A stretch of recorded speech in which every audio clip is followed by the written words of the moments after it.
जय माताजी विद्यार्थी मित्रों आजना विडियो में आपणे बंधारण सभानी रचना, बंधारण सभानी महत्वनी बैठकों, बंधारण सभानी महत्वनी समितिओ, बंधारणनो स्त्रोत, बंधारणनी अनुसूची अथवा तो परिशिष्ट अने आमुख विषे चर्चा करवानी छे। आपणे अगाउना विडियो में जोयुं के 1946 में केबिनेट मिशन आव्युं हतुं अने तेणे आपणने बंधारण सभा बनाववानी परवानगी आपी हती। ये चर्चा आपणे आगळना विडियो में करी छे, तो तमे जो ए विडियो ना जोयो होय तो ए विडियो जोई लेजो। आजना विडियो में आपणे बंधारण सभानी रचना अथवा तो बंधारण सभानुं माळखुं केवुं हतुं तेनी चर्चा करवानी छे। तो ज्यारे 1946 में केबिनेट मिशन आव्युं अने तेणे भारतवाळाने परमिशन आपी दीधी के तमे तमारी बंधारण सभा बनावो अने ए बंधारण सभा द्वारा तमे भारतनुं बंधारण तैयार करो। ए परमिशन मळी गई एटले तरत भारतीयोए शुं कर्युं, भारतीयो एटले खास करीने आईएनसी एटले के इंडियन नेशनल कांग्रेस अने मुस्लिम लीग आ बंने साथे मळीने एक बंधारण सभा बनावी। ए बंधारण सभानो सभ्यो केटला हता तो के 389 सभ्यो हता। मित्रों आ खास एक याद राखजो के आ भारत पाकिस्तान विभाजन पहेलाना छे, एटले के 1946 में जे बंधारण सभा बनाववामां आवी हती ने तेना सभ्यो छे। एटले त्यारे टोटल भारत अने पाकिस्तान बंने देश भेगा हता, एटले टोटल सभ्यो हता 389। हवे 389 सभ्यो केवी रीतना आव्या अथवा तो कोणे नक्की कर्या, तो वस्ती उपर हता। 10 लाखनी वस्तीए एक सभ्य एवी रीतना एक नक्की करवामां आव्युं हतुं के दर 10 लाखनी वस्तीए एक सभ्य ऊभो रहेशे। एवी रीतना 389 कुल सभ्यो बंधारण सभामां सिलेक्ट थया हता अथवा तो चूंटाया हता। आ 389 सभ्योमांथी 296 सभ्यो ब्रिटिश प्रांतना हता अथवा तो ब्रिटिश राज्यना हता। जे ब्रिटिशनुं शासन जे राज्योमां हतुं ए राज्योमांथी कुल केटला सभ्यो हता, 296 सभ्यो आव्या हता। ज्यारे 93 सभ्यो देशी रजवाड़ाना हता। हवे आ 93 सभ्यो जे देशी रजवाड़ाना हता ने एमनी चूंटणी नहोती थई, एने डायरेक्ट सिलेक्शन हतुं। एने डायरेक्ट रजवाड़ा जे राजा हता ए राजाए 10 लाखनी वस्तीए एक सभ्यने निमणूक करी दीधी हती डायरेक्ट। एमनी चूंटणी नहोती थई एटले 93 सभ्यो जे छे एनी चूंटणी नहोती थई। चूंटणी केटला सभ्योनी थई हती? 296 सभ्योनी। जे ब्रिटिश प्रांतना हता ने ए 296 सभ्योनी चूंटणी थई हती, ज्यारे 93 जे सभ्यो हता एनी निमणूक करवामां आवी हती। देशी रजवाड़ामां सौथी मोटुं रजवाड़ुं मैसूर हतुं, तेमांथी 7 सभ्यो आव्या हता। पछी ब्रिटिश प्रांतना जे 296 सभ्यो हता ने एमां पण 292 सभ्यो जे हता ए प्रांतना एटले के राज्योना हता। ज्यारे 4 सभ्यो कमिशनर विस्तार एटले के हालनो आपणे केन्द्र शासित प्रदेश कही सकीए एमांथी 4 सभ्यो हता। ए क्या 4 कमिशनर विस्तार हता? कुर्ग, बलूच, दिल्ली अने अजमेर। आ 4 सभ्यो कमिशनर विस्तारना हता। ज्यारे 292 सभ्यो 11 भारतना जे राज्यो हता ने त्यांथी चूंटाया हता। एमां सौथी मोटो प्रांत कयो हतो? संयुक्त प्रांत यूपी। हालनुं यूपी संयुक्त प्रांत एना 55 सभ्यो हता। तो मित्रों आमांथी जे चूंटणी थई 296 जे ब्रिटिश प्रांतना सभ्यो हता ने तेनी चूंटणी करवामां आवी हती। 296 सभ्योनी चूंटणी करवामां आवी हती। तेमांथी 208 आईएनसी एटले के इंडियन नेशनल कांग्रेसना सभ्यो जीत्या हता। 73 सभ्यो मुस्लिम लीगना जीत्या हता अने 15 सभ्यो अन्य पक्ष एटले के अपक्षमांथी जीत्या हता। हवे आ चूंटणी कई रीतना करवामां आवी हती? 296 जे सभ्यो हता एनी चूंटणी तो थई हती, परंतु कई रीतना हती? ए परोक्ष हती के प्रत्यक्ष हती? तो मित्रों ए चूंटणी परोक्ष रीतना हती। परोक्ष एटले केवी रीतना के हालमां आपणे जोईए के गुजरातमां राज्यसभाना जे सभ्योनी चूंटणी कई रीतना थाय छे, तो विधानसभाना जे 182 सभ्यो छे ए मतदान करे छे अने एना आधारे राज्यसभाना सभ्योनी चूंटणी थाय छे। बस एवी ज रीतना अहींया चूंटणी करवामां आवी हती। अहींया प्रत्यक्ष चूंटणी नहोती करवामां आवी।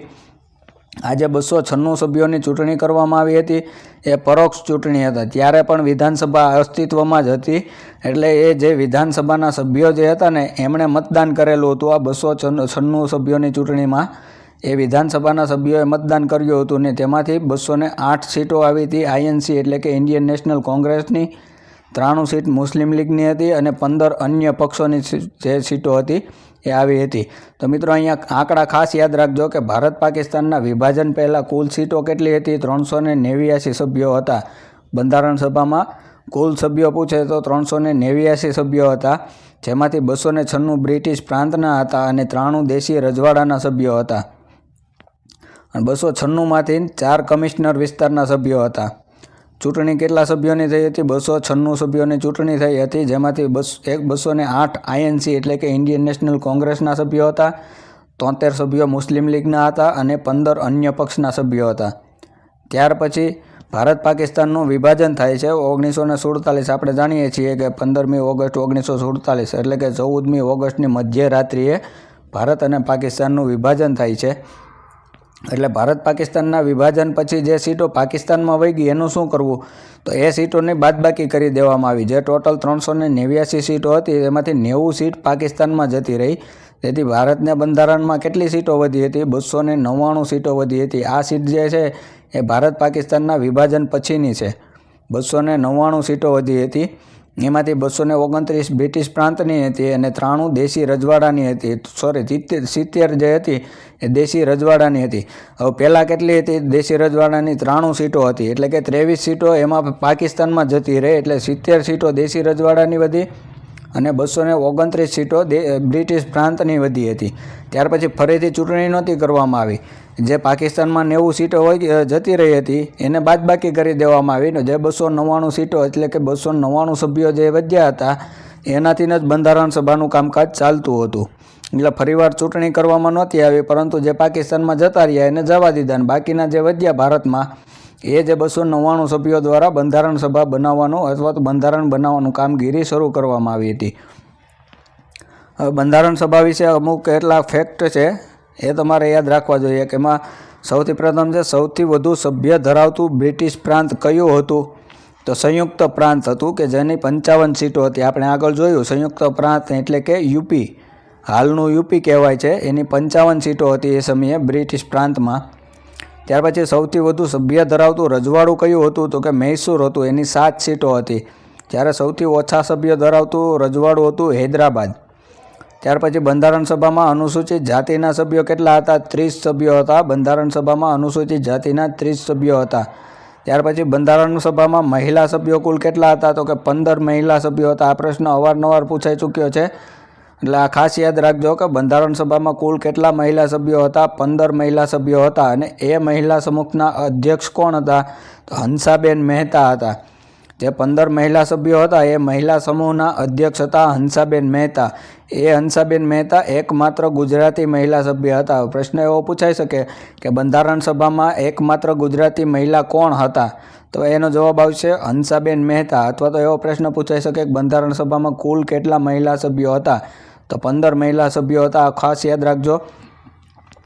ત્યાર પછી છે બેગમ એજાજ રસૂલ એકમાત્ર મુસ્લિમ મહિલા હતા। બંધારણ સભામાં કુલ 15 મહિલા સભ્યો હતા, તેમાંથી એકમાત્ર મુસ્લિમ મહિલા કોણ હતા? બેગમ એજાજ રસૂલ એકમાત્ર મુસ્લિમ મહિલા સભ્ય હતા। તમામ 15 મહિલા સભ્યો આઈએનસીના હતા। જે બંધારણ સભામાં 15 મહિલા સભ્યો હતા એ તમામ 15 મહિલા સભ્યો કેના હતા? આઈએનસીના હતા, એટલે કે અપક્ષમાંથી અથવા તો મુસ્લિમ લીગમાંથી કોઈ પણ મહિલા સભ્ય જીત્યા ન હતા। 15 સભ્યો આઈએનસીના હતા, એમાંથી 12 મહિલાઓએ બંધારણ પર હસ્તાક્ષર કરેલા છે। તો કદાચ એવો પણ પ્રશ્ન પૂછાઈ શકે કે બંધારણ સભા જે બંધારણ પર હસ્તાક્ષર કેટલા મહિલાઓએ કરેલા છે? તો કે 12 મહિલાઓએ બંધારણ પર હસ્તાક્ષર કરેલા છે। 15 મહિલા સભ્યો હતા, તેમાંથી 12 મહિલા સભ્યોએ બંધારણ પર હસ્તાક્ષર કરેલા છે। ત્યાર પછી છે એંગ્લો ઇન્ડિયન પ્રતિનિધિ તરીકે કોણ હતા? ફ્રેન્ક એન્થની હતા અને પારસી પ્રતિનિધિ તરીકે HP મોદી હતા। તો આ બે પોઈન્ટ પણ ખાસ યાદ રાખજો। બંધારણ સભામાં એંગ્લો ઇન્ડિયન પ્રતિનિધિ કોણ હતા? ફ્રેન્ક એન્થની હતા અને બંધારણ સભામાં પારસી પ્રતિનિધિ કોણ હતા? HP મોદી હતા। આ ફેક્ટ છે બંધારણ સભા વિશેના, આ ફેક્ટ યાદ રાખજો। આમાંથી અવારનવાર પ્રશ્ન પૂછાઈ શકે છે। સૌથી વધુ સભ્ય ધરાવતું બ્રિટિશ પ્રાંત કયું હતું? તો સંયુક્ત પ્રાંત, 55 સભ્યો હતા એના। સૌથી ઓછું સભ્ય ધરાવતું રજવાડું, તો સૌથી વધુ સભ્ય ધરાવતું રજવાડું કયું હતું? મૈસૂર હતું, તેના 7 સભ્યો હતા। સૌથી ઓછા સભ્ય ધરાવતું રજવાડું હૈદરાબાદ હતું। પછી અનુસૂચિત જાતિના સભ્યો 30 હતા। બંધારણ સભામાં અનુસૂચિત જાતિના કેટલા સભ્યો હતા? તો 30 સભ્યો હતા। ત્યાર પછી 15 મહિલા સભ્યો હતા। બંધારણ સભામાં 15 મહિલા સભ્યો હતા, જેમાં હંસાબેન મહેતા એકમાત્ર ગુજરાતી મહિલા સભ્ય હતા અને બેગમ એજાજ રસૂલ એકમાત્ર મુસ્લિમ મહિલા સભ્ય હતા। અને 15 જે મહિલા સભ્યો હતા એ 15 આઈએનસી એટલે કે ઇન્ડિયન નેશનલ કોંગ્રેસના હતા અને 12 મહિલાઓએ એમાંથી બંધારણ પર હસ્તાક્ષર કરેલા છે। ત્યાર પછી એંગ્લો ઇન્ડિયન પ્રતિનિધિ તરીકે કોણ હતા? ફ્રેન્ક એન્થની હતા અને પારસી પ્રતિનિધિ તરીકે HP મોદી હતા। એટલા પોઈન્ટ યાદ રાખજો, આ પરીક્ષામાં અવારનવાર પૂછાઈ જાય છે અને આપણે ફેક્ટ ઉપર જ વાત કરવાની છે, વધારાનું કાંઈ પણ આપણે આમાં કરવાનું નથી। ત્યાર પછી છે બંધારણની રચના. એટલે આ તો લગભગ દરેક વિદ્યાર્થીઓને ખ્યાલ જ હશે, પરંતુ તેમ છતાં આપણે જોઈ લઈએ કે બંધારણ બનાવતા કેટલો સમય લાગ્યો હતો. તો 2 વર્ષ 11 મહિના અને 18 દિવસ. આ પ્રશ્ન વારંવાર પરીક્ષામાં પૂછાય છે કે બંધારણ બનાવવામાં કેટલો સમય લાગ્યો હતો. 2 વર્ષ 11 મહિના અને 18 દિવસ લાગ્યા હતા. બંધારણ બનાવવા માટે કેટલો ખર્ચ કરવામાં આવ્યો હતો? 64 લાખ રૂપિયા. એ સમયના 64 લાખ રૂપિયા. એટલે કે ઈસવીસન 1947-48માં બંધારણ બનાવવા માટે 64 લાખ રૂપિયાનો ખર્ચ કરવામાં આવ્યો હતો. બંધારણ બનાવવા માટે 60 દેશોનો અભ્યાસ કરવામાં આવ્યો હતો. 60 દેશના બંધારણનો અભ્યાસ કરવામાં આવ્યો હતો. અને બંધારણ બનાવવા માટે 11 સત્રો કે જેમાં 166 બેઠકો થઈ હતી, જે 266 દિવસ ચાલી હતી. 11 સત્રો એટલે શું હતો કે હાલમાં આપણે જોઈએ છીએ વિધાનસભા કે લોકસભામાં આપણે જોઈએ છીએ ચોમાસું સત્ર આવે છે, બજેટ સત્ર આવે છે, શિયાળુ સત્ર આવે છે. એવી રીતના બંધારણ સભાના 11 સત્રો બોલાવવામાં આવ્યા હતા કે જેમાં 166 બેઠકો થઈ હતી કે જે 266 દિવસ ચાલી હતી. તો 166 બેઠકો ખાસ યાદ રાખજો. આ પ્રશ્ન ઘણીવાર પૂછાઈ જાય છે કે બંધારણ સભામાં કેટલી બેઠકો યોજાઈ હતી. બંધારણ બનાવવા માટે કુલ કેટલી બેઠકો યોજાઈ હતી? તો 166 બેઠકો હતી. અને કેટલા સત્રો બોલાવવામાં આવ્યા હતા? 11 સત્રો બોલાવવામાં આવ્યા હતા. ત્યાર પછી બંધારણ સભા માટે વિવિધ 22 સમિતિની રચના કરવામાં આવી હતી. મિત્રો, ઘણી બુકોમાં 22 સમિતિ લખી છે અને ઘણી બુકોમાં 23 સમિતિ લખી છે. તો આ પ્રશ્નમાં મને પણ કન્ફ્યુઝન છે, એટલે હું ચોખ્ખું ન કહી શકું કે કેટલી સમિતિઓ હતી, પરંતુ અહીંયા હું 22 સમિતિ કહું છું. જો ઓપ્શનમાં 23 હોય તો 23 પણ સાચો જ પડશે, કારણ કે ઘણી બુકમાં 22 સમિતિ લખેલી છે અને ઘણી બુકમાં 23 સમિતિ લખેલી છે. બંધારણ કુલ 520 પાનાનું બંધારણ બનાવવામાં આવ્યું હતું. હાલમાં મૂળ બંધારણ જે છે એ સંસદ ભવન લાઇબ્રેરીમાં હિલિયમ વાયુથી સુરક્ષિત છે. મિત્રો, આ પ્રશ્ન ક્યારેય પૂછાયો તો નથી, પરંતુ તેમ છતાં તમારી જાણકારી માટે એક લઈ લઉં છું કે હાલમાં જે મૂળ બંધારણ જે છે એ સંસદ ભવન લાઇબ્રેરીમાં હિલિયમ વાયુથી સુરક્ષિત છે. ત્યાર પછી બંધારણ બનાવે ત્યારના અધ્યક્ષ કોણ હતા? તો રાજેન્દ્ર પ્રસાદ હતા. મિત્રો, અહીંયા 2 અધ્યક્ષની વાત કરવામાં આવેલી છે કે બંધારણ જ્યારે બનાવવાનું હોય ને ત્યારે બંધારણ સભાના અધ્યક્ષ હોય છે રાજેન્દ્ર પ્રસાદ હોય છે, પરંતુ જ્યારે કાયદો બનાવવાના હોય ને ત્યારે બંધારણ સભાના અધ્યક્ષ હોય છે ગણેશ વાસુદેવ માળવંકર. આ 2 નામ ખાસ યાદ રાખજો. બંધારણ સભાના અધ્યક્ષ, કાયમી અધ્યક્ષ પૂછે ને તો રાજેન્દ્ર પ્રસાદ જ આવશે. બંધારણ સભાના કાયમી અધ્યક્ષ કોણ હતા? તો કે રાજેન્દ્ર પ્રસાદ હતા. પરંતુ કદાચ એવો પ્રશ્ન પૂછાય કે બંધારણ સભા કાયદો બનાવે ત્યારે અધ્યક્ષ કોણ હતા? તો ગણેશ વાસુદેવ માળવંકર. ખાસ યાદ રાખજો, આમાંથી કદાચ પ્રશ્ન પૂછાઈ જાય કે બંધારણ સભા કાયદો બનાવે ત્યારના અધ્યક્ષ કોણ હતા? તો ગણેશ વાસુદેવ માળવંકર આવશે. આ 2 નામ ખાસ યાદ રાખજો, અહીંયા કંઈ ગડબડ ના થાય કે કાયદો બનાવે ત્યારે અધ્યક્ષ ગણેશ વાસુદેવ માળવંકર હતા, જ્યારે બંધારણ બનાવે ને ત્યારે બંધારણ સભાના અધ્યક્ષ રાજેન્દ્ર પ્રસાદ હતા. ત્યાર પછી છે બંધારણ સભાની મહત્ત્વની બેઠકો. તો મિત્રો, આપણે આગળ જોયું કે બંધારણ સભામાં બંધારણ બનાવવા માટે કુલ 166 બેઠકો યોજાઈ હતી, પરંતુ તમારે 166 બેઠકો યાદ રાખવાની જરૂર નથી. અમુક 4-5 બેઠકો મહત્ત્વની જે છે એને ખાસ યાદ રાખજો. એમાં પ્રથમ બેઠક જે છે બંધારણ સભાની પ્રથમ બેઠક ક્યારે યોજાઈ હતી? તો 9 ડિસેમ્બર 1946. આ લગભગ દરેક વિદ્યાર્થીઓને ખ્યાલ જ હશે કે બંધારણ સભાની પ્રથમ બેઠક 9 ડિસેમ્બર 1946ના રોજ યોજાઈ હતી. ભારતવાળાએ શું કર્યું? બંધારણ સભા બનાવી નાખી. ક્યારે બનાવી? 1946માં. બંધારણ સભા જ્યારે કેબિનેટ મિશને પરમિશન આપી દીધી એટલે બંધારણ સભા બનાવી નાખી અને બંધારણના સભ્યોની ચૂંટણી પણ કરી નાખી. ચૂંટણી પૂરી થઈ ગઈ, તમામ 389 સભ્યો આવી ગયા. ત્યાર પછી શું કર્યું? તો કે પહેલી બેઠક બોલાવી. બંધારણ સભાની પહેલી બેઠક ક્યારે બોલાવી? 9 ડિસેમ્બર 1946. હવે આ બેઠકમાં શું કર્યું? તો મિત્રો, આપણે અત્યારે સ્કૂલે જતા હોઈએ તો પહેલા દિવસે શું કરીએ? તો કે ટીચર જે હોય એનો ઇન્ટરવ્યૂ આપશે, વિદ્યાર્થીઓ દરેક એનો પોતપોતાનો ઇન્ટરવ્યૂ આપશે. બસ ઇન્ટ્રોડક્શન ચાલશે, બીજું કાંઈ સ્કૂલમાં પ્રથમ દિવસે કરવાનું ના હોય. બંધારણ સભામાં પણ સેમ એવું જ હતું. પ્રથમ દિવસે એટલે કે 9 ડિસેમ્બરે જે પ્રથમ બેઠક બોલાવવામાં આવી તેમાં શું કર્યું? તો કે કાર્યકારી અધ્યક્ષ તરીકે ડૉક્ટર સચ્ચિદાનંદ સિન્હાની નિમણૂક કરવામાં આવી. શા માટે સચ્ચિદાનંદ સિન્હા? તો કે બંધારણ સભાના સૌથી વરિષ્ઠ જે વડીલ હતા ને એ સચ્ચિદાનંદ સિન્હા હતા. એટલે બંધારણ સભા મળી, ભેગા થઈ ગયા બધાય. એટલે શું કર્યું? તો કે ભાઈ આપણે એક અધ્યક્ષ તો બેહાડી દઈએ, કે એક મોનિટર, ક્લાસમાં મોનિટર ટાઈપ એક અધ્યક્ષ બેહાડી દઈએ, એટલે એ બધાના ઇન્ટરવ્યૂ લેશે બસ. એટલે કે કાર્યકારી અધ્યક્ષની નિમણૂક કરવામાં આવી પ્રથમ બેઠકમાં. એના અધ્યક્ષ કોણ હતા? કાર્યકારી અધ્યક્ષ સચ્ચિદાનંદ સિન્હા. આ પ્રશ્ન ઘણીવાર પૂછાઈ ચૂક્યો છે કે બંધારણ સભાના કાર્યકારી અધ્યક્ષ કોણ હતા? તો સચ્ચિદાનંદ સિન્હા હતા. આ બેઠકમાં મુસ્લિમ લીગ અને રજવાડાએ ભાગ લીધો ન હતો. એટલે કે 211 સભ્યો આ બેઠકમાં હાજર હતા. ટોટલ 389 સભ્યો જે ચૂંટણીમાં હતા એમાંથી 211 સભ્યો જે બેઠકમાં હાજર હતા. આ પ્રથમ બેઠકને ઝંડા દિવસ તરીકે પણ ઓળખાય છે. જે પ્રથમ બેઠક યોજાઈ હતી તેને ઝંડા દિવસ તરીકે ઓળખાય છે. તો મિત્રો પ્રથમ બેઠકમાં કાંઈ પણ કામગીરી નહોતી થઈ. ભેગા થયા, ચા પાણી પીધા, બધાનું ઇન્ટ્રોડક્શન લીધો અને છૂટા પડી ગયા.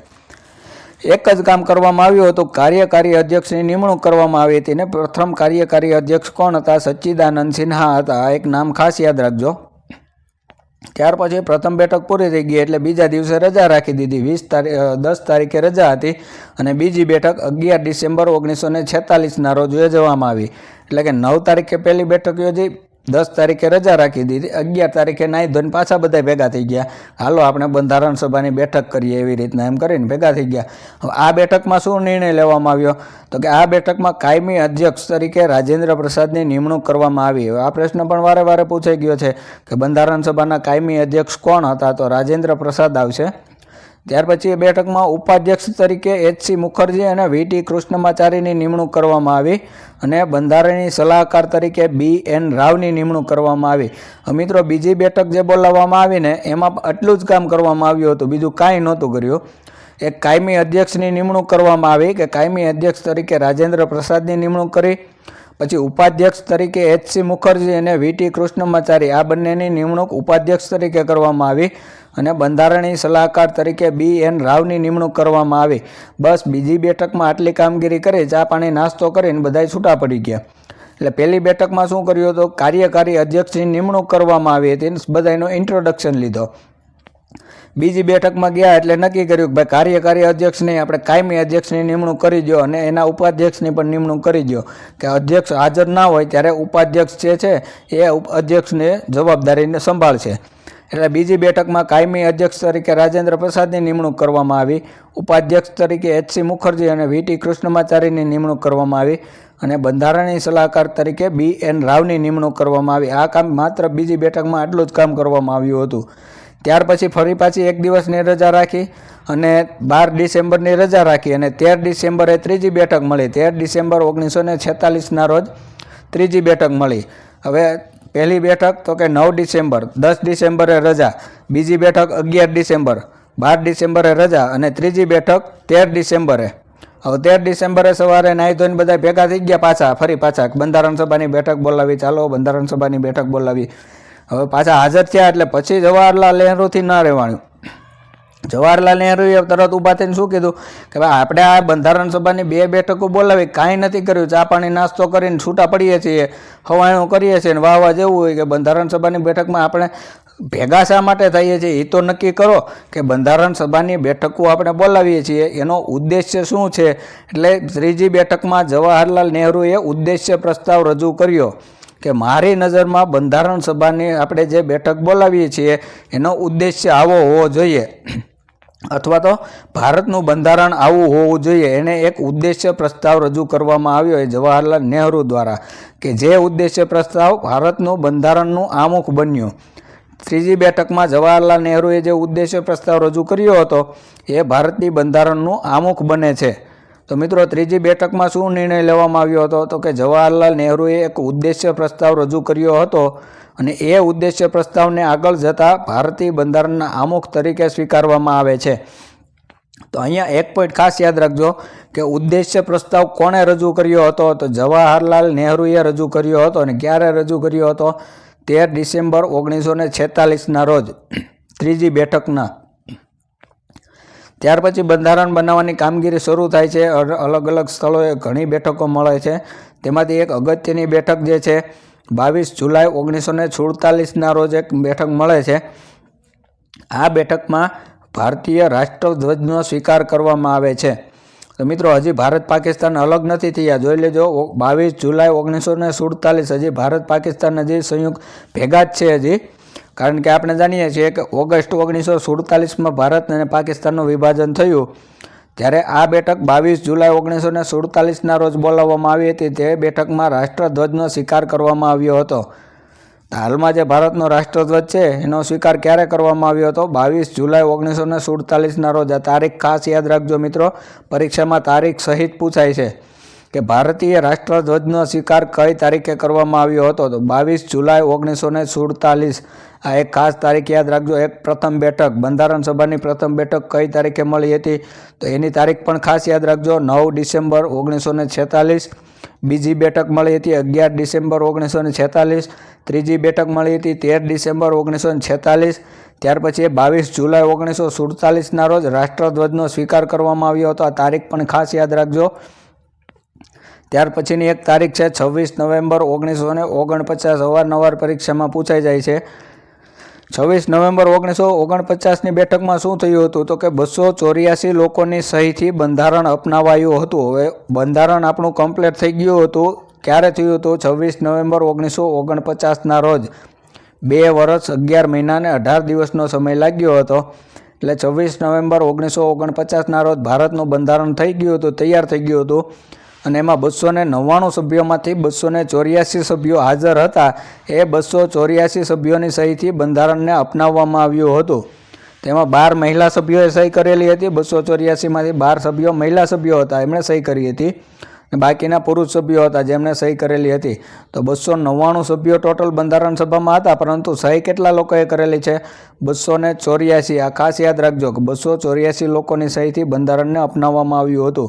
આ તારીખ પણ યાદ રાખજો, 26 નવેમ્બર 1949ના રોજ. એ દિવસને કાયદા દિવસ તરીકે ઓળખવામાં આવે છે, અથવા તો બંધારણનો સ્વીકાર આ દિવસે થયો હતો. 26 નવેમ્બર 1949ને આપણે કાયદા દિવસ તરીકે ઓળખીએ છીએ અથવા તો ઉજવીએ છીએ. 26 નવેમ્બર કાયદા દિવસ તરીકે ઉજવણી કરીએ છીએ. શા માટે કાયદા દિવસ તરીકે? તો કે ત્યારે બંધારણનો સ્વીકાર કરવામાં આવ્યો હતો 26 નવેમ્બર 1949ના રોજ. ત્યાર પછી બંધારણ સભાની છેલ્લી બેઠક મળી હતી 24 જાન્યુઆરી 1950ના રોજ. છેલ્લી બેઠકમાં શું કરવામાં આવ્યું હતું? તો કે રાષ્ટ્રગીત અને રાષ્ટ્રગાનનો સ્વીકાર કરવામાં આવ્યો હતો. 24 જાન્યુઆરી 1950ના રોજ રાષ્ટ્રગીત અને રાષ્ટ્રગાનનો સ્વીકાર કરવામાં આવ્યો હતો. આ તારીખ પણ યાદ રાખજો. આમાંથી પણ પરીક્ષામાં પ્રશ્ન પૂછાય છે કે ભારતના રાષ્ટ્રગીતનો સ્વીકાર ક્યારે કરવામાં આવ્યો હતો, અથવા તો રાષ્ટ્રગાનનો સ્વીકાર ક્યારે કરવામાં આવ્યો હતો? તો 24 જાન્યુઆરી 1950ના રોજ. તો એટલી તારીખો જે છે એ ખાસ યાદ રાખજો મિત્રો, પરીક્ષામાં તારીખ પણ પૂછાય છે. ખાલી સાલ યાદ રાખે નહીં આ કામ ચાલે, તારીખ પણ તમારે યાદ રાખવી જોઈએ. તારીખ, મહિનો અને સાલ બધું યાદ રાખવું જોઈશે. ત્યાર પછી 26 જાન્યુઆરી 1950 મિત્રો, આ દિવસે બેઠક નહોતી મળી. બંધારણ સભાની છેલ્લી જે બેઠક છે એ 24 જાન્યુઆરી 1950ના રોજ મળી હતી, પરંતુ 26 જાન્યુઆરી 1950ના રોજ બંધારણ અમલમાં આવ્યું હતું. આ દિવસે બેઠક કોઈ મળી નહોતી, પરંતુ ભારતનું જે બંધારણ જે છે એ બંધારણ 26 જાન્યુઆરી 1950ના રોજ અમલમાં આવ્યું હતું. બંધારણ 26 જાન્યુઆરી 1950ના રોજ અમલમાં આવ્યું. તે દિવસને આપણે ગણતંત્ર દિવસ અથવા તો પ્રજાસત્તાક દિવસ તરીકે મનાવવામાં આવે છે. આપણે બધા જાણીએ છીએ અને આપણે ઉજવીએ પણ છીએ દર વર્ષે 26 જાન્યુઆરીને ગણતંત્ર દિવસ અથવા તો પ્રજાસત્તાક દિવસ તરીકે ઉજવીએ છીએ. હવે આપણે જોયું આગળ કે 26 જાન્યુઆરી 26 નવેમ્બર 1949ના રોજ બંધારણ તૈયાર થઈ ગયું હતું. તો મિત્રો, આ 2 મહિના માટે કેમ લાગુ ન કરવામાં આવ્યું? તૈયાર થઈ ગયું હતું, અપનાવી પણ લીધું હતું. બંધારણ 26 નવેમ્બર 1949ના રોજ અપનાવી પણ લીધું હતું, પરંતુ 26 જાન્યુઆરીના જ રોજ લાગુ કેમ કરવામાં આવ્યું? કારણ કે વચ્ચે 1 જાન્યુઆરી તારીખ બહુ સારી આવતી હતી. 1/1/1950ના રોજ અપનાવીને જાહેર લાગુ કરી દીધું હતું. તો ભારતનો પ્રજાસત્તાક દિવસ જે છે એ 1 જાન્યુઆરીના રોજ આપણે ઉજવતા હોત ને. પણ આ 26 જાન્યુઆરી જ શા માટે? 26 જાન્યુઆરી 1950ના રોજ શા માટે લાગુ કરવામાં આવ્યું? તો 26 જાન્યુઆરી 1930ના રોજ પ્રથમ પૂર્ણ સ્વરાજ દિનની ઉજવણી થઈ હતી. તેથી બંધારણ 26 જાન્યુઆરીના રોજ લાગુ કરવામાં આવ્યું. તો મિત્રો, ભારતનું બંધારણ 26 નવેમ્બર 1949ના દિવસે તૈયાર થઈ ગયું હતું, અપનાવી લીધું હતું, પરંતુ 2 મહિના પછી એને લાગુ કરવામાં આવ્યું. શા માટે? તો કે 26 જાન્યુઆરી 1930ના રોજ સૌ પ્રથમ વખત પૂર્ણ સ્વરાજ દિનની ઉજવણી કરવામાં આવી હતી અને તેની યાદમાં ભારતનું બંધારણ જે છે એ 26 જાન્યુઆરી 1950ના રોજ સ્વીકારવામાં આવ્યું. તો આ પોઈન્ટ ખાસ યાદ રાખજો મિત્રો. 26 જાન્યુઆરી 1930ના રોજ સૌ પ્રથમ વખત પૂર્ણ સ્વરાજ દિનની ઉજવણી કરવામાં આવી હતી અને એટલા માટે જ ભારતનું જે બંધારણ જે છે એ 26 જાન્યુઆરી 1950ના રોજ લાગુ કરવામાં આવ્યું. નહીંતર બની ગયું તો 26 નવેમ્બરના રોજ બની ગયું હતું 1949માં. તો 2 મહિના એમને બનેલું અપનાવેલું તૈયાર રાખવામાં આવ્યું, લાગુ નથી કર્યું. કારણ કે લાગુ ક્યારે કરવાનું હતું તો કે જે 26 જાન્યુઆરી 1930ના રોજ પ્રથમ પૂર્ણ સ્વરાજ દિનની ઉજવણી કરવામાં આવી હતી એની યાદમાં 26 જાન્યુઆરીના રોજ બંધારણ લાગુ કરવાનું હતું. એટલે એટલી તારીખો યાદ રાખજો. પ્રથમ બેઠક ક્યારે મળી હતી, બીજી બેઠક જે ક્યારે મળી હતી, ત્રીજી બેઠક ક્યારે મળી હતી, ત્યાર પછી જે ભારતનો રાષ્ટ્રધ્વજનો સ્વીકાર કઈ તારીખે કરવામાં આવ્યો હતો, ત્યાર પછી ભારતના રાષ્ટ્રગીત અને રાષ્ટ્રગાનનો ક્યારે સ્વીકાર કરવામાં આવ્યો હતો, ત્યાર પછી ભારતનું બંધારણ ક્યારે અપનાવવામાં આવ્યું હતું એની તારીખ યાદ રાખજો અને લાગુ ક્યારે કરવામાં આવ્યું હતું. લાગુ તો લગભગ દરેક વિદ્યાર્થીઓને ખ્યાલ જ હશે કે 26 જાન્યુઆરી 1950ના રોજ ભારતનું બંધારણ લાગુ કરવામાં આવ્યું હતું. ત્યાર પછીનો પોઈન્ટ છે મહત્વની બંધારણીય સમિતિ. મિત્રો આપણે આગળ જોયું કે બંધારણ જે સભા હતી એણે મહત્વની 22 સમિતિઓ બનાવી હતી. બંધારણ બનાવવા માટે અલગ અલગ 22 સમિતિઓની રચના કરવામાં આવી હતી. તેમાંથી ઘણી બધી સમિતિઓ એવી છે કે જેના પ્રશ્નો પરીક્ષામાં પૂછાઈ જાય છે. તો આપણે અહીંયા મહત્વની જે બંધારણીય સમિતિ છે એની જ ચર્ચા કરવાની છે. તેમાં સૌપ્રથમ છે સંઘ બંધારણ સમિતિ. એના અધ્યક્ષ કોણ હતા? તો જવાહરલાલ નહેરુ હતા. તો મિત્રો આમાં પ્રશ્ન આમાંથી પૂછાઈ શકે છે કે સંઘ બંધારણ સમિતિના અધ્યક્ષ કોણ હતા? તો જવાહરલાલ નહેરુ હતા. ત્યાર પછી પ્રાંતીય સંવિધાન સમિતિના અધ્યક્ષ કોણ હતા? સરદાર પટેલ હતા. ત્યાર પછી સંચાલન સમિતિના અધ્યક્ષ કોણ હતા? રાજેન્દ્ર પ્રસાદ હતા. ત્યાર પછી સલાહકાર સમિતિના અધ્યક્ષ કોણ હતા? સરદાર પટેલ હતા. તો મિત્રો અહીંયા એક પોઈન્ટ ખાસ યાદ રાખજો, સલાહકાર સમિતિના અધ્યક્ષ પૂછે ને તો સરદાર પટેલ આવશે, પરંતુ જે બંધારણની સલાહકાર પૂછવામાં આવે તો BN રાવ આવશે. આપણે આગળ જોઈ ગયા છીએ કે BN રાવને બંધારણની સલાહકાર તરીકે નિમણૂક કરવામાં આવી હતી. બંધારણ સભાની બીજી બેઠકમાં BN રાવની બંધારણની સલાહકાર તરીકે નિમણૂક કરવામાં આવી હતી. જ્યારે સલાહકાર સમિતિના અધ્યક્ષ પૂછે તો સલાહકાર સમિતિના અધ્યક્ષ સરદાર પટેલ આવશે. ત્યાર પછી આ પ્રશ્ન ઘણીવાર પરીક્ષામાં પૂછાઈ ચૂક્યો છે કે ઝંડા સમિતિના અધ્યક્ષ કોણ હતા? તો JB કૃપલાણી અથવા તો આચાર્ય કૃપલાણી ઝંડા સમિતિના અધ્યક્ષ હતા. ત્યાર પછીની ખાસ મહત્વની જે સમિતિ છે જેમાંથી અવારનવાર પ્રશ્ન પૂછાઈ જાય છે એ સમિતિ છે મુસદ્દા સમિતિ કયો અથવા તો પ્રારૂપ સમિતિ કયો, ખરડા સમિતિ કયો કે ડ્રાફ્ટિંગ સમિતિ કયો. ચારે ચાર નામ એક જ છે. પરીક્ષામાં કદાચ મુસદ્દા સમિતિ પૂછાય તો પણ એ છે, પ્રારૂપ સમિતિ પૂછાય અથવા તો ખરડા સમિતિ પૂછાય અથવા તો ડ્રાફ્ટિંગ સમિતિ પૂછાય. ચારે ચાર શબ્દોનો મતલબ એક જ થાય છે, એક જ સમિતિ છે. તો 29 ઓગસ્ટ 1947ના રોજ આ સમિતિની રચના કરવામાં આવી હતી કે જેનું મુખ્ય કામ બંધારણનો ડ્રાફ્ટ તૈયાર કરવાનું હતું, જેમાં 7 સભ્યો હતા. તો આમાંથી વારંવાર પ્રશ્ન પૂછાય છે મિત્રો. તો આ 7 સભ્યોના નામ ખાસ યાદ રાખજો. એમાં સૌપ્રથમ એના અધ્યક્ષ કોણ હતા? તો કે ડૉક્ટર બાબા સાહેબ આંબેડકર.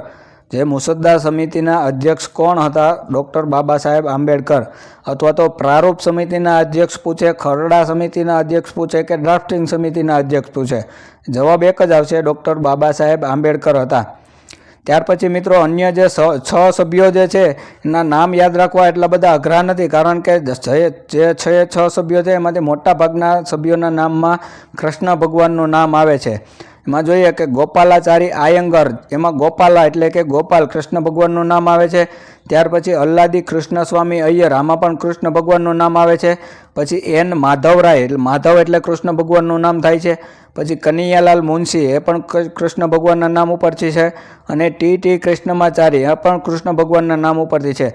તો મિત્રો આ 7 સભ્યોના નામ યાદ રાખજો. અવારનવાર પરીક્ષામાં આ સભ્યોના નામ પૂછાય છે, પરંતુ નામ યાદ રાખવા એટલા બધા અઘરા પણ નથી. એમાં મોટાભાગના 5 જે સભ્યો છે એ કૃષ્ણ ભગવાનના નામ ઉપરથી છે.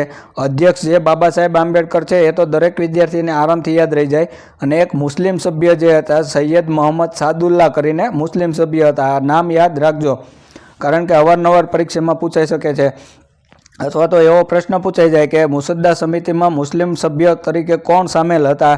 તો એ પ્રશ્નનો જવાબ આવે સૈયદ મોહમ્મદ સાદુલ્લા, એકમાત્ર મુસ્લિમ સભ્ય હતા. ત્યાર પછી એવો પણ પ્રશ્ન પૂછાઈ શકે કે પ્રારૂપ સમિતિમાં સામેલ થનાર ગુજરાતી સભ્ય કોણ હતા? કનૈયાલાલ મુનશી, એકમાત્ર ગુજરાતી સભ્ય હતા કનૈયાલાલ મુનશી પ્રારૂપ સમિતિ મુસદ્દા સમિતિ, ખરડા સમિતિ કે ડ્રાફ્ટિંગ સમિતિ કયો? એકમાત્ર ગુજરાતી સભ્ય કોણ હતા? કનૈયાલાલ મુનશી હતા. તો મિત્રો ખરડા સમિતિમાંથી અવારનવાર પ્રશ્નો પૂછાઈ જાય છે અને આ સભ્યોના નામ પણ ખાસ યાદ રાખજો. અને આ સિવાય મેં આગળ જે સમિતિ કીધી આના અધ્યક્ષના નામ યાદ રાખજો. અધ્યક્ષના નામ પરીક્ષામાં પૂછાઈ જાય છે કે સંઘ બંધારણ સમિતિના અધ્યક્ષ કોણ હતા? જવાહરલાલ નહેરુ. પ્રાંતિય સંવિધાન સમિતિના અધ્યક્ષ કોણ હતા? સરદાર પટેલ. સંચાલન સમિતિના અધ્યક્ષ કોણ હતા? રાજેન્દ્ર પ્રસાદ. સલાહકાર સમિતિના અધ્યક્ષ કોણ હતા? સરદાર પટેલ. અને ઝંડા સમિતિના અધ્યક્ષ કોણ હતા? તો જે.બી. કૃપલાણી અથવા તો આચાર્ય કૃપલાણી. અને જે છઠ્ઠી જે સમિતિ છે ખરડા સમિતિ અથવા તો પ્રારૂપ સમિતિ, મુસદ્દા સમિતિ કે ડ્રાફ્ટિંગ સમિતિ, એમાં 7 સભ્યો હતા. સાથે 7 સભ્યોના નામ યાદ રાખજો કારણ કે અવારનવાર પરીક્ષામાં પૂછાઈ જાય છે. ત્યાર પછી આપણે જોઈએ તો બંધારણનો સ્ત્રોત એટલે કે કયા દેશમાંથી આપણે બંધારણમાં શું શું લીધું. આપણે આ જાણીએ છીએ કે ભારતનું બંધારણ બનાવવા માટે 60 જેટલા દેશના બંધારણનો અભ્યાસ કરવામાં આવ્યો હતો. તો આ 60 દેશોમાંથી અમુક અગત્યના એવા દેશ છે કે જેમાંથી પરીક્ષામાં વારંવાર પ્રશ્ન પૂછાય છે કે માની લો કે સંસદીય શાસન પદ્ધતિ કયા દેશમાંથી લેવામાં આવી છે, આમુખ કયા દેશમાંથી લેવામાં આવ્યું છે, બંધારણીય સુધારા કરવાનો જે આપણે સંવિધાનમાં જે છે એ કયા દેશમાંથી લેવામાં આવ્યું છે. આવા અવારનવાર પ્રશ્ન પૂછાઈ જાય છે. મૂળભૂત ફરજો કયા દેશમાંથી લેવામાં આવી છે. તો મિત્રો અહીંયા જે બંધારણ માટેના મહત્ત્વના જે સ્ત્રોત છે કયા દેશમાંથી શું લેવામાં આવ્યું એની ચર્ચા કરીએ. તો સૌપ્રથમ બ્રિટનની વાત કરીએ. બ્રિટન અથવા તો ઇંગ્લેન્ડ અથવા તો યુકે. બ્રિટનની વાત કરીએ તો એમાંથી શું લેવામાં આવ્યું? તો કે સંસદીય શાસન પદ્ધતિ, કાયદાનું શાસન અથવા તો કાયદો બનાવવાની જે પદ્ધતિ છે એ બ્રિટનમાંથી લેવામાં આવી છે. એક નાગરિકત્વ અથવા તો એકલ નાગરિકતા આ પણ બ્રિટનમાંથી લેવામાં આવેલ છે. રાષ્ટ્રપતિ બંધારણીય વડા હશે આ પણ બ્રિટનમાંથી લેવામાં આવી છે. અને કેબિનેટ જે પદ્ધતિ છે આપણી એ પણ આપણે બ્રિટનમાંથી લીધેલી છે. તો મિત્રો બ્રિટનના બંધારણમાંથી શું લેવામાં આવ્યું છે? તો ખાસ એક સંસદને લગતું કાંઈ પણ હોય ને તો એ બ્રિટનમાંથી જ આવશે. સંસદનો પ્રશ્ન આવે ને તો એ તમારે ખાસ યાદ રાખવું, સંસદને લગતું કાંઈ પણ હશે તો બ્રિટનમાંથી આવશે. સાંસદીય શાસન પદ્ધતિ આવે, કાયદો બનાવવાની પદ્ધતિ અથવા તો કાયદાનું શાસન આવે તો બ્રિટનમાંથી લીધેલું છે. એક જ નાગરિકત્વ અથવા તો એકલ નાગરિકતા જે આવે, ભારતનું નાગરિકત્વ કેવું છે અત્યારે એક જ પ્રકારનું છે. તો આ કેમાંથી લેવામાં આવ્યું છે? તો બ્રિટનના બંધારણમાંથી લેવામાં આવ્યું છે.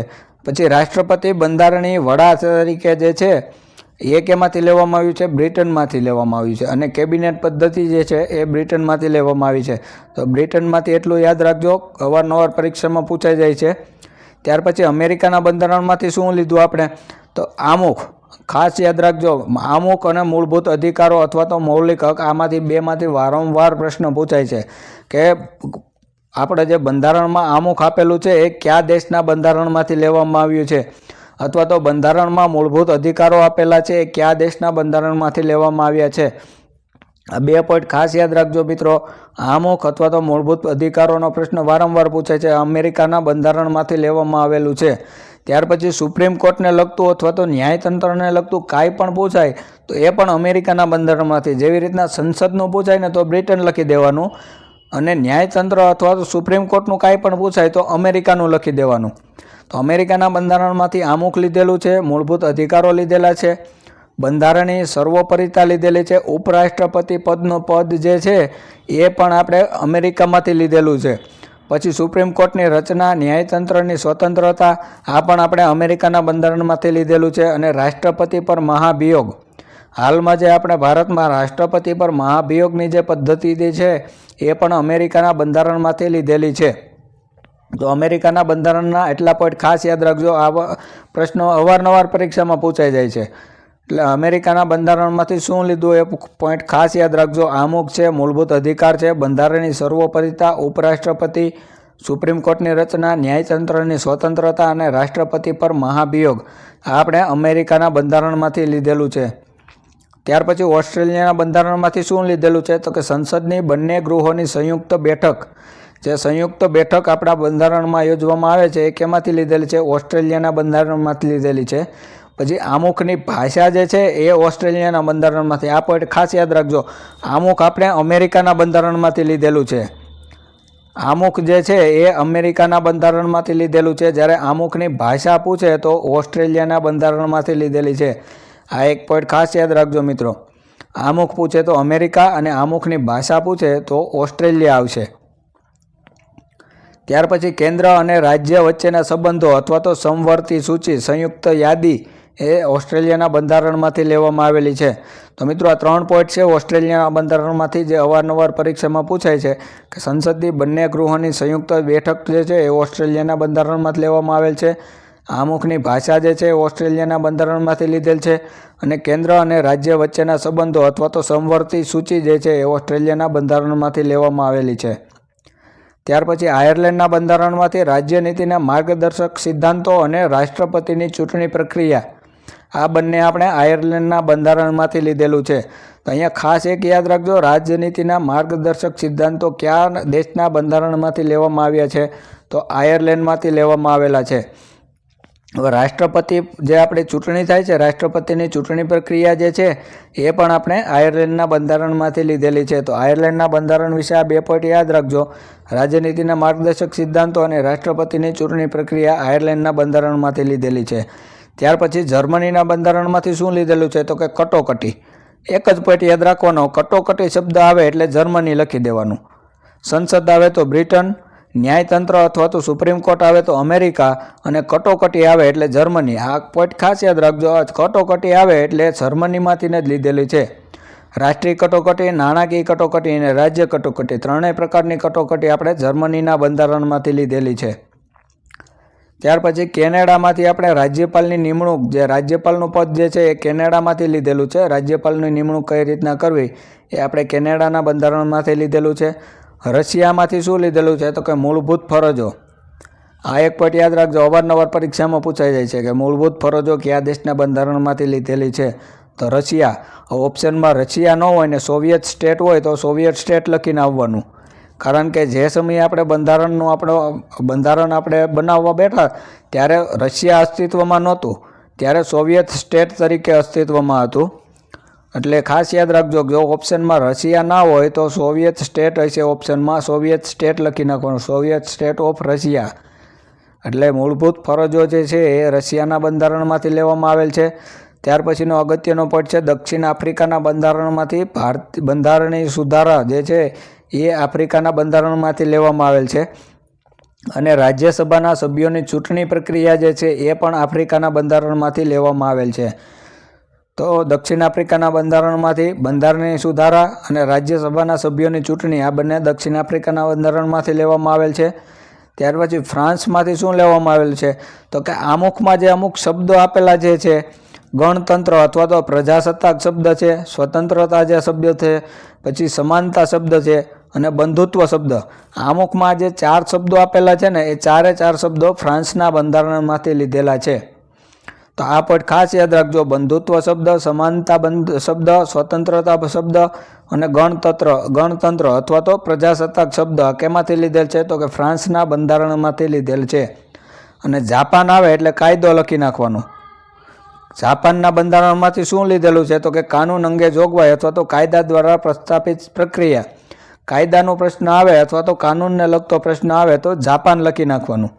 જાપાનમાંથી આપણે કાયદા દ્વારા પ્રસ્થાપિત પ્રક્રિયા અથવા તો કાનૂન અંગેની જોગવાઈ લીધેલી છે. તો મિત્રો આ મહત્વના 10 દેશો હતા, તેના બંધારણમાંથી અવારનવાર પ્રશ્ન પૂછાઈ જાય છે કે આ પ્રક્રિયા કયા દેશના બંધારણમાંથી લેવામાં આવેલ છે, આ પોઈન્ટ કયા દેશના બંધારણમાંથી લેવામાં આવેલ છે. તો આ 10 દેશના નામ યાદ રાખજો અને કયા દેશમાંથી કઈ વસ્તુ લેવામાં આવેલ છે એ પોઈન્ટ ખાસ યાદ રાખજો, કારણ કે અવારનવાર પરીક્ષામાં પૂછાઈ જાય છે.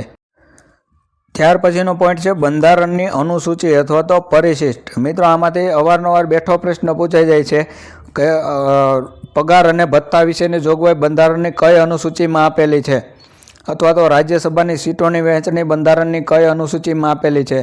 તો મિત્રો 12 અનુસૂચિઓ જે બંધારણમાં આપેલી છે, 12 અનુસૂચિ તમારે ક્રમવાઇઝ યાદ રાખવી પડશે, કારણ કે અવારનવાર આમાંથી પણ પ્રશ્ન પૂછાય છે અને ડાયરેક્ટ અનુસૂચિના જ પ્રશ્ન પૂછાય છે. એટલે આ અનુસૂચિ ખાસ યાદ રાખજો. મૂળ બંધારણમાં 8 અનુસૂચિ હતી. તો મિત્રો બંધારણનું આપણે જ્યારે શરૂઆત બંધારણ અપનાવ્યું ને ત્યારે બંધારણમાં 8 અનુસૂચિ હતી કે જેમાં બંધારણીય સુધારા દ્વારા 4 નવી અનુસૂચિ ઉમેરવામાં આવી અને હાલમાં કુલ બંધારણમાં 12 અનુસૂચિ આપવામાં આવેલી છે. તો મિત્રો હાલમાં બંધારણમાં 12 અનુસૂચિ છે. 12 અનુસૂચિ તમારે ક્રમવાઇઝ યાદ રાખવી પડશે. એમાં સૌપ્રથમ અનુસૂચિ છે રાજ્યો અને કેન્દ્ર શાસિત પ્રદેશોની યાદી, એટલે કે ભારતમાં હાલમાં 28 રાજ્ય અને 8 કેન્દ્ર શાસિત પ્રદેશો જે છે એની યાદી કેમાં આપેલી છે? તો કે અનુસૂચિ 1માં આપેલી છે. અનુસૂચિ 1 શું છે? તો કે રાજ્ય અને કેન્દ્ર શાસિત પ્રદેશોની યાદી. અનુસૂચિ 2 શું છે? તો કે પગાર અને ભથ્થા. અધિકારીઓ, મંત્રીઓ, રાષ્ટ્રપતિ, રાજ્યપાલ દરેક અધિકારીઓના પગાર અને ભથ્થા, નેતાઓ, અધિકારીઓના પગાર અને ભથ્થાની વિગત કેમાં આપેલી છે? અનુસૂચિ 2માં આપેલી છે. તો અનુસૂચિ 2 પગાર અને ભથ્થા યાદ રાખજો. ત્યાર પછી અનુસૂચિ 3 છે શપથના નમૂનાઓ, એટલે કે રાજ્યપાલ હોય, રાષ્ટ્રપતિ હોય, વડાપ્રધાન હોય, મંત્રીમંડળ હોય, કોઈ પણ હોય જેને શપથ લેવાની હોય છે એ શપથના નમૂના કેમાં આપેલા છે? અનુસૂચિ 3માં આપેલા છે. તો અનુસૂચિ 3 જે છે શપથના નમૂનાઓ વિશેની છે. અનુસૂચિ 4 છે રાજ્યસભાની સીટોની વહેંચણી છે. રાજ્યસભામાં કઈ રીતના સીટોની વહેંચણી કરવી એ અનુસૂચિ 4માં આપેલું છે. અનુસૂચિ 5 જે છે અનુસૂચિત જાતિ અને જનજાતિનો વહીવટની વિશેની છે. તો અનુસૂચિત જાતિ અને જનજાતિનો વહીવટ કઈ રીતના કરવાની યાદી કેમાં આપેલી છે? અનુસૂચિ 5માં આપેલી છે. અનુસૂચિ 6 જે છે આસામ, મેઘાલય, ત્રિપુરા અને મિઝોરમની વિશેષ જોગવાઈ આપેલી છે. અને તમે આસાનીથી યાદ રાખી શકો આમ તેમ એટલે કે આસામ, મેઘાલય અને તેમ એટલે કે ત્રિપુરા અને મિઝોરમ. આ 4 જે રાજ્યના નામ યાદ રાખજો મિત્રો, ઘણીવાર પરીક્ષામાં પૂછાઈ જાય છે, એટલે 4 રાજ્યને નામ યાદ રાખજો. તમારી રીતે ટ્રીક બનાવીને યાદ રાખજો. મને તો સરળ લાગે આમ તેમ. અનુસૂચિ 6 એટલે આમ તેમ એટલું યાદ રાખજો તોય પણ હાલશે. કે અનુસૂચિ 6માં શું છે? તો કે આસામ, મેઘાલય, ત્રિપુરા અને મિઝોરમની વિશેષ જોગવાઈ આપેલી છે. અનુસૂચિ 7માં શું છે? તો કે રાજ્ય યાદી, કેન્દ્ર યાદી અને સંયુક્ત યાદી છે, કે જેમાં કેન્દ્રમાં 100 કાયદાઓ છે, 100 વિષય છે કેન્દ્ર યાદીમાં. રાજ્ય યાદીમાં 61 વિષયો આપેલા છે અને સમવર્તી યાદીમાં 52 વિષયો આપેલા છે. આ વિષયો એટલે શું છે? તો કે કેન્દ્ર યાદીમાં જે 100 વિષયો આપેલા છે ને એના ઉપર કાયદા બનાવવાનો અધિકાર માત્ર ને માત્ર કેન્દ્રને છે. એમાં રાજ્યનું કાંઈ ન આવે. રાજ્ય એમાં પણ દખલગીરી પણ ન કરી શકે. જે 100 વિષયો આમાં આપેલા છે કેન્દ્ર યાદીમાં, એ 100 વિષયો ઉપર માત્ર ને માત્ર કેન્દ્ર સરકાર કાયદાઓ બનાવી શકશે. રાજ્ય યાદીમાં 61 વિષયો આપેલા છે, એ 61 વિષયો પર કાયદા બનાવવાનો અધિકાર માત્ર ને માત્ર જે તે રાજ્યને છે. તો રાજ્ય યાદીમાં જે 61 વિષયો આપેલા છે એના ઉપર કાયદા બનાવવાનો અધિકાર કોને છે? રાજ્યને છે. એમાં કેન્દ્ર દખલગીરી ન કરી શકે. અને ત્યાર પછી સમવર્તી યાદી છે જેમાં 52 વિષયો આપેલા છે. આ 52 વિષયો એવા છે કે જેમાં કેન્દ્ર અને રાજ્ય બંને કાયદા બનાવી શકે. માની લો કે કેન્દ્રએ કોઈ પણ 52 વિષયમાંથી એક વિષય ઉપર કાયદો બનાવ્યો અને રાજ્યને પસંદ ન આવ્યો તો રાજ્ય એનો વિરોધ પણ કરી શકે. એવી જ રીતના રાજ્યએ કાયદો બનાવ્યો અને કેન્દ્રને પસંદ ન આવે તો કેન્દ્ર પણ વિરોધ કરી શકે. તો સમવર્તી યાદી અથવા તો સંયુક્ત યાદીમાં 52 વિષયો આપેલા છે કે જેમાં કેન્દ્ર અને રાજ્ય બંને સાથે મળીને કાયદા બનાવે છે. તો 7મી જે આપણે અનુસૂચિ છે એ શું છે? તો કે રાજ્ય યાદી, કેન્દ્ર યાદી અને સંયુક્ત યાદી આપેલી છે. 8મી અનુસૂચિમાં માન્ય પ્રાદેશિક ભાષાઓ આપેલી છે કે જે 22 ભાષાઓ કુલ છે. બંધારણમાં માન્ય ભાષાઓ કેટલી છે? 22 ભાષાઓ છે. બંધારણની શરૂઆતમાં 14 માન્ય ભાષાઓ હતી, જેમાં સમયાંતરે સુધારા કરીને નવી ભાષાઓ ઉમેરવામાં આવી. હાલમાં બંધારણમાં 22 માન્ય ભાષાઓ છે. તો ખાસ યાદ રાખજો મિત્રો, બંધારણના ભાષાઓ, માન્ય ભાષાઓ વિશે પણ ઘણીવાર પ્રશ્ન પૂછાઈ જાય છે કે શરૂઆતમાં કેટલી ભાષાઓ હતી અને હાલમાં બંધારણમાં કેટલી ભાષાઓ છે, અથવા તો છેલ્લે કઈ ભાષાઓ ઉમેરવામાં આવી. આવો પ્રશ્ન ઘણીવાર પરીક્ષામાં પૂછાઈ જાય છે. તો આ પણ ખાસ યાદ રાખજો. 8મી અનુસૂચિ શેની છે? તો કે માન્ય પ્રાદેશિક ભાષાઓ તરીકેની છે, જેમાં હાલમાં 22 ભાષાઓ છે અને શરૂઆતમાં 14 ભાષાઓ માન્ય ભાષાઓમાં હતી. ત્યાર પછી 9મી અનુસૂચિ છે જમીન સુધારને લગતા અધિનિયમોની કાયદેસરતા. જમીન સુધારને લગતા અધિનિયમોની કાયદેસરતા. જો આટલું બધું યાદ ના રહે તો કાયદા અને નિયમો તરીકે યાદ રાખવી. કાયદા શેના? તો કે જમીન સુધારને લગતા કાયદા અને એના નિયમો. 9મી અનુસૂચિમાં શું આપેલું છે? તો કે કાયદા અને નિયમો, જમીનને લગતા કાયદા અને નિયમો 9મી અનુસૂચિમાં આપેલી છે. હવે બંધારણની શરૂઆતમાં તો માત્ર 8 અનુસૂચિ જ હતી. ત્યાર પછી 9મી જે અનુસૂચિ છે ને એ બંધારણમાં સુધારો કરીને ઉમેરવામાં આવી. ક્યારે ઉમેરવામાં આવી? તો કે 1951માં બંધારણમાં સુધારો કરવામાં આવ્યો. પ્રથમ બંધારણીય સુધારા દ્વારા 1951માં 9મી અનુસૂચિ ઉમેરવામાં આવી. આ ખાસ યાદ રાખજો, 9મી અનુસૂચિ ક્યારે ઉમેરવામાં આવી? તો કે પ્રથમ બંધારણીય સુધારા દ્વારા 1951માં 9મી અનુસૂચિ ઉમેરવામાં આવી. શેને લગતી છે? તો કે જમીન સુધારને લગતા કાયદા અને નિયમોને. ત્યાર પછી 10મી અનુસૂચિ છે પક્ષ પલટા વિરોધી કાયદો. હવે આ અનુસૂચિ ક્યારે ઉમેરવામાં આવી? તો કે 52માં બંધારણીય સુધારા દ્વારા 1985માં ઉમેરવામાં આવી. આ ખાસ યાદ રાખજો, સુધારો પણ યાદ રાખજો અને સાલ પણ યાદ રાખજો. કદાચ પરીક્ષામાં પ્રશ્ન પૂછાઈ જાય કે બંધારણમાં 10મી અનુસૂચિ ક્યારે ઉમેરવામાં આવી અથવા તો કયા સુધારા દ્વારા ઉમેરવામાં આવી. તો 52માં સુધારા દ્વારા ઉમેરવામાં આવી. અને ક્યારે ઉમેરવામાં આવી? તો 1985માં ઉમેરવામાં આવી. 10મી અનુસૂચિ શેને લગતી છે? તો કે પક્ષ પલટા વિરોધી કાયદાને લગતી છે. એટલા પોઈન્ટ યાદ રાખજો. આ 10મી અનુસૂચિ છે. ત્યાર પછી 11મી અનુસૂચિ છે પંચાયતના વિષયો, કે જેમાં કુલ 29 વિષયો આપેલા છે, અથવા તો પંચાયતની રચના. 11મી અનુસૂચિ શેને લગતી છે? તો કે પંચાયતની રચના અથવા તો પંચાયતના વિષયો. પંચાયતમાં કેટલા વિષયો છે? 29 વિષયો છે. આનો પણ પ્રશ્ન પૂછાઈ ગયેલો છે પરીક્ષામાં, એટલે આ વિષયો પણ યાદ રાખજો મિત્રો. પંચાયતમાં કુલ 29 વિષયો છે અને નગરપાલિકામાં 18 વિષયો છે. આ બંને વિષયો યાદ રાખજો મિત્રો. 11મી અનુસૂચિ પંચાયતની રચના અથવા તો પંચાયતના વિષયો ક્યારે ઉમેરવામાં આવી? તો કે 1992માં ઉમેરાય. કયા સુધારા દ્વારા? તો કે 73માં બંધારણીય સુધારા દ્વારા 1992માં 11મી અનુસૂચિ ઉમેરવામાં આવેલી છે. અને 12મી અનુસૂચિ શેની છે? તો કે નગરપાલિકાના વિષયો, કે જેમાં કુલ 18 વિષયો આપેલા છે, અથવા તો નગરપાલિકાની રચના એમ કરીને પણ તમે યાદ રાખી શકો છો. 12મી અનુસૂચિ શેને લગતી છે? તો કે નગરપાલિકાની રચનાને લગતી છે. પણ એમાં કેટલા વિષયો છે? તો કે નગરપાલિકાના 18 વિષયો છે અને પંચાયતના 29 વિષયો છે. આ બંને વિષયો પણ પૂછાઈ ગયેલા છે પરીક્ષામાં, તો વિષયો પણ યાદ રાખજો. અને 12મી અનુસૂચિ જે છે એ બંધારણ ક્યારે ઉમેરવામાં આવી? તો 74મો બંધારણીય સુધારો 1992માં. તો 11મી અનુસૂચિ પણ 1992માં ઉમેરાય છે અને 12મી અનુસૂચિ પણ 1992માં ઉમેરાય છે. 11મી અનુસૂચિ 73માં સુધારા દ્વારા ઉમેરાય અને 12મી અનુસૂચિ 74માં સુધારા દ્વારા ઉમેરવામાં આવી છે. તો 12 અનુસૂચિ છે મિત્રો. 12 અનુસૂચિ તમારે ક્રમવાઇઝ યાદ રાખવી પડશે. અવારનવાર પરીક્ષામાં પૂછાઈ ગયેલી છે, તો આ પોઈન્ટ ખાસ યાદ રાખજો. 12 અનુસૂચિ છે એ લખી લેજો તમે અને ક્રમવાઇઝ યાદ રાખજો. અને આ સિવાય જે અનુસૂચિ ઉમેરવામાં આવેલી છે એ પણ ખાસ યાદ રાખજો કે 9મી અનુસૂચિ જે છે પ્રથમ બંધારણીય સુધારા દ્વારા ઉમેરવામાં આવી 1951માં. 10મી અનુસૂચિ જે 52માં બંધારણીય સુધારા દ્વારા 1985માં ઉમેરવામાં આવી. 11મી અનુસૂચિ 73માં બંધારણીય સુધારા દ્વારા 1992માં ઉમેરવામાં આવી.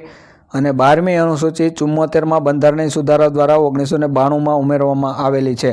આ પણ પોઈન્ટ ખાસ યાદ રાખજો, આમાંથી પણ પ્રશ્નો પૂછાય છે. ત્યાર પછીનો પોઈન્ટ છે આમુખ અથવા તો પ્રસ્તાવના. મિત્રો, બંધારણની શરૂઆત જે છે એ બંધારણના આમુખથી થાય છે અથવા તો પ્રસ્તાવનાથી થાય છે.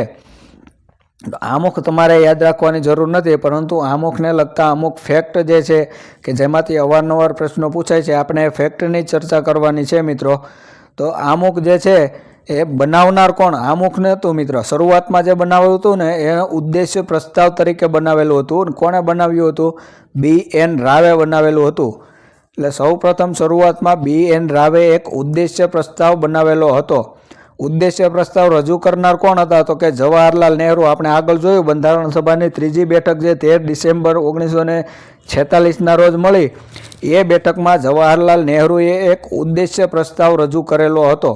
આ જ ઉદ્દેશ્ય પ્રસ્તાવ આગળ જઈને આમુખ બને છે ભારતનું. તો આ એક પોઈન્ટ યાદ રાખજો કે ઉદ્દેશ્ય પ્રસ્તાવ બનાવનાર કોણ હતું? BN રાવ હતા. ઉદ્દેશ્ય પ્રસ્તાવ રજૂ કરનાર કોણ હતા? તો કે જવાહરલાલ નહેરુ હતા. ઉદ્દેશ્ય પ્રસ્તાવનો આમુખ તરીકે સ્વીકાર ક્યારે કરવામાં આવ્યો? 22 જાન્યુઆરી 1950ના રોજ.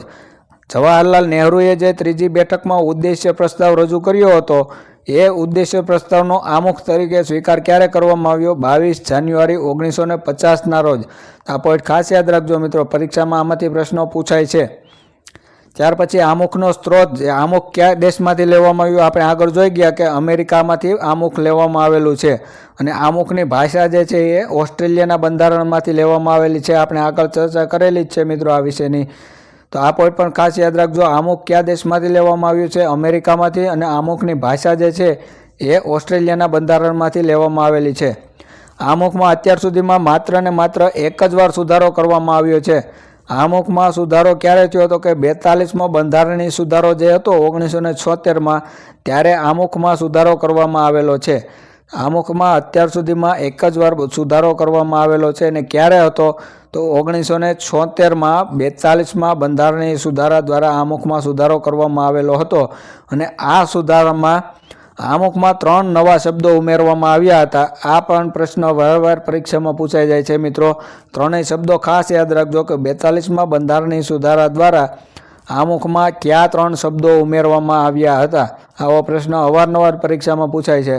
તો એક સમાજવાદી, બિનસાંપ્રદાયિક અને અખંડિતતા, આ 3 શબ્દો બંધારણના આમુખમાં ઉમેરવામાં આવ્યા હતા. તો આ પોઈન્ટ ખાસ યાદ રાખજો મિત્રો કે બંધારણના આમુખમાં જે છે સુધારો 42માં સુધારા દ્વારા કરવામાં આવ્યો હતો 1976માં, અને આ આમુખમાં 3 નવા શબ્દો ઉમેરવામાં આવ્યા હતા: સમાજવાદી, બિનસાંપ્રદાયિક અને અખંડિતતા. આ 3 નવા શબ્દો આમુખમાં ઉમેરવામાં આવ્યા હતા. આ પોઈન્ટ ખાસ યાદ રાખજો. ત્યાર પછી છે પ્રજાસત્તાક, સ્વતંત્રતા, સમાનતા, બંધુત્વ. આ શબ્દો ફ્રાન્સના બંધારણમાંથી લેવામાં આવેલા છે.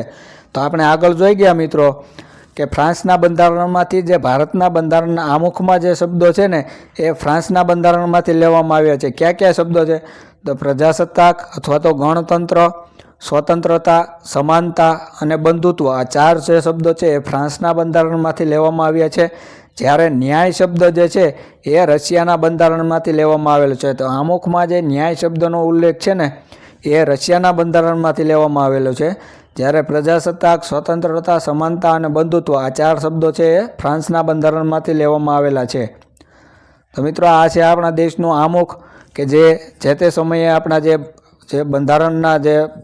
બંધારણ સભા દ્વારા બનાવવામાં આવેલું છે, અને જેને જવાહરલાલ નહેરુએ ઉદ્દેશ્ય પ્રસ્તાવ તરીકે રજૂ કરવામાં આવ્યું હતું ને એ બંધારણનું આમુખ આ રીતના કંઈક છે: અમે ભારતના લોકો ભારતને એક સાર્વભૌમ, સમાજવાદી, બિનસાંપ્રદાયિક, લોકતંત્રાત્મક પ્રજાસત્તાક તરીકે સંસ્થાપિત કરવાનો તથા તેના સર્વ નાગરિકોને સામાજિક, આર્થિક અને રાજકીય ન્યાય, વિચાર, અભિવ્યક્તિ, માન્યતા, ધર્મ અને ઉપાસનાની સ્વતંત્રતા, દરજ્જા અને તકની સમાનતા પ્રાપ્ત થાય તેમ કરવાનો, અને તેઓ સર્વમાં વ્યક્તિનું આત્મસન્માનની જાળવણી રહે અને રાષ્ટ્રની એકતા અને અખંડિતતાની ખાતરી આપતી બંધુત્તા વિકસાવવાનો ગંભીરતાપૂર્વક સંકલ્પ કરીને અમારી સંવિધાન સભામાં 26 નવેમ્બર 1949ના રોજ આથી આ સંવિધાન અપનાવી તેને અધિનિયમિત કરી અને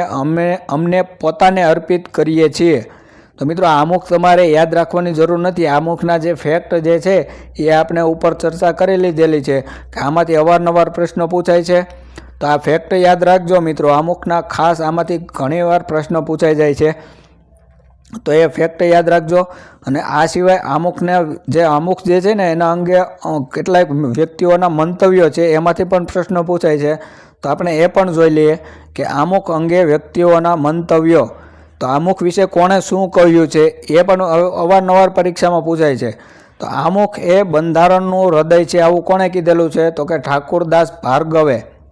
આમુખ એ બંધારણનું હૃદય છે આવું કોણે કહેલું છે? આવો પ્રશ્ન પૂછાય તો નામ ખાસ યાદ રાખજો, ઠાકુરદાસ ભાર્ગવ આવશે.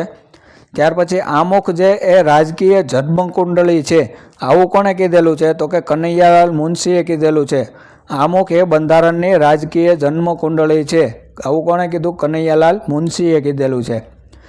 ત્યાર પછી આમુખ એ બંધારણનો ઓળખપત્ર અને પરિચય પત્ર છે આવું કોણે કીધેલું છે? તો કે N.A. પાલખીવાળાએ કીધેલું છે. પછી છે બંધારણનું આમુખ લાંબા સમયથી જે વિચાર્યું હતું અને જેના સ્વપ્ન જોયા હતા તેને અભિવ્યક્ત કરે છે આવું કોણે કીધેલું છે? તો કે કૃષ્ણસ્વામી અય્યરે. કૃષ્ણસ્વામી અય્યર જે છે એ બંધારણ સભાના સભ્ય હતા. એણે એવું કીધેલું છે કે બંધારણનું આમુખ અમે જે લાંબા સમયથી જેવું વિચાર્યું હતું અને જેના સપના અમે જોયેલા હતા તેને અભિવ્યક્ત કરે છે, એટલે કે એના જેવું જ છે આવું કોણે કીધેલું છે? કૃષ્ણસ્વામી અય્યરે કીધેલું છે. ત્યાર પછી જે બંધારણના આમુખને અમેરિકાને આઝાદીની ઘોષણા સાથે સરખાવ્યું અને બંધારણના આત્મા તરીકે ઓળખાવ્યું છે આવું કોણે કહેલું છે? તો કે M. હિદાયતુલ્લાહે કીધેલું છે. હવે પ્રશ્ન કદાચ એવો પૂછાય કે બંધારણના આમુખને અમેરિકાની આઝાદીની ઘોષણા સાથે કોણે સરખાવેલું છે, તો એમ હિદાયતુલ્લાહ આવશે. અથવા તો બંધારણના આત્મા તરીકે આમુખને કોણે ઓળખાવેલું છે, તો કે એમ હિદાયતુલ્લાહ આવશે. અહીંયા આપણે ખાસ યાદ રાખજો, બંધારણના આત્મા તરીકે કોણે ઓળખાવ્યું, તો કે એમ હિદાયતુલ્લાહ. અને બંધારણનું હૃદય કોણે કીધેલું છે, તો કે ઠાકુરદાસ ભાર્ગવે કીધેલું છે. આ 2 પોઈન્ટ ખાસ યાદ રાખજો મિત્રો. ત્યાર પછી છે આમુખ બંધારણની ચાવી છે અને બંધારણનું આભૂષણ છે, આવું કોણે કીધેલું છે, તો કે ઠાકુરદાસ ભાર્ગવે. તો ઠાકુરદાસ ભાર્ગવ વિશે આ 2 પોઈન્ટ યાદ રાખવાનો. બંધારણનું આમુખ જે છે એ બંધારણનું હૃદય છે, આમુખ એ બંધારણની ચાવી છે અને આમુખ એ બંધારણનું આભૂષણ છે, આવું કોણે કીધેલું છે, તો કે ઠાકુરદાસ ભાર્ગવે કીધેલું છે. તો મિત્રો આજના વિડીયોમાં આપણે એટલું જ રાખીએ. હવે પછીના વિડીયોમાં આપણે બંધારણની શરૂઆત કરવાની છે અને બંધારણના અનુચ્છેદ, અગત્યના જે પરીક્ષામાં પૂછાઈ જાય છે એવા અનુચ્છેદ વિશે ચર્ચા કરવાની છે. તો આજનો વિડીયો જો મિત્રો તમને પસંદ આવ્યો હોય તો વિડીયોને લાઇક કરી દેજો અને તમારા મિત્રો સુધી શેર કરજો અને અમારી ચેનલને સબસ્ક્રાઈબ કરી દેજો.